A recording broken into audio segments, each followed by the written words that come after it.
What have the last few weeks been like for you?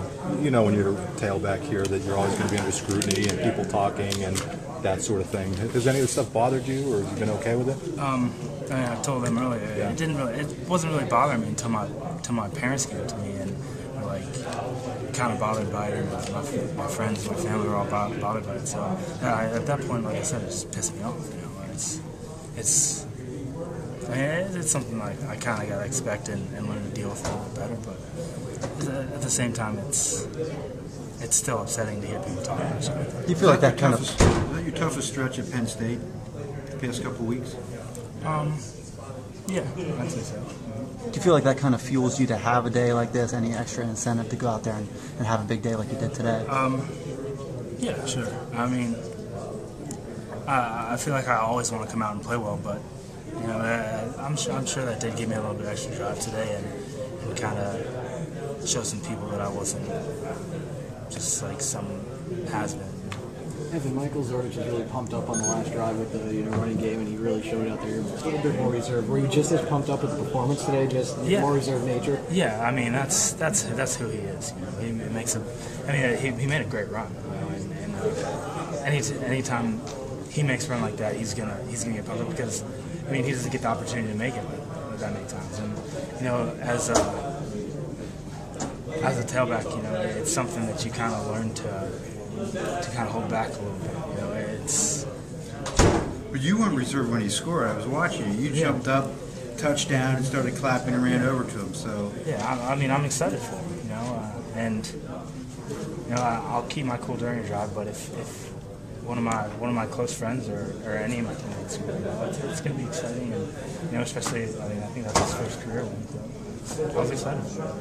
On the other side of that, you came in with Lou Eliotti's. How much does your heart go out to him? Joe said they think it's an ACL. Yeah, you know, it's a terrible thing. You know, and that's the worst part of this game. And, you know, it's sad to see him. He's a senior, and you know, it's could be the last football game he plays in. And it's sad. How familiar are you with Chima, and what kind of stuff is he going to have to do to step into that role?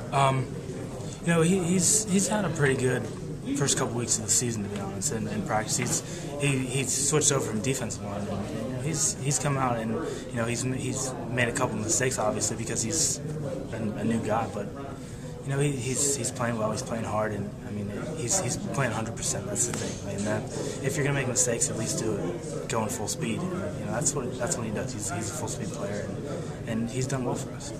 How important was it to get the running game going out to Iowa? I mean, because you know once you get in the Big Ten, you guys are going to have to be able to run the ball. Yeah, it was important for us, you know, because we're not going to play any easy defenses from here on out. Right. You know, and we're going to need some confidence and some momentum going into the next game, and we're going to need to be able to run the ball like we did today. And what did you say Joe said to you before the game? I'm sorry, I got in a little bit. Just early in the week, and I saw him in the end zone talking to you. Yeah, he said that he pretty much said the same thing as he said earlier in the week, just to get the extra yards and to run hard and forget about what everybody's saying. Did you do it? Did you take his advice? I tried, yeah. Does it feel good to get some of this off your chest? That, you know, you've been a little stranger, you know, coming out here and the weekly teleconferences. And, you know, the silence for us was certain. It was a little deafening or whatever was up. Yeah, it's nice to kind of get people off my back, you know. And I'm sure people were thinking, "Oh, he's not going to have a good year." Blah blah blah. I've heard a lot of things, but you know, it was good to come out and have a good game and have people kind of be happy for you again. How's that weight on your shoulders? You feel a little lighter right now? Yeah, I mean, if my shoulders didn't hurt so bad. Is that the downside of getting all those carries? Yeah. I'll tell you what. At the end of the game, I was dead tired. I was ready to come out.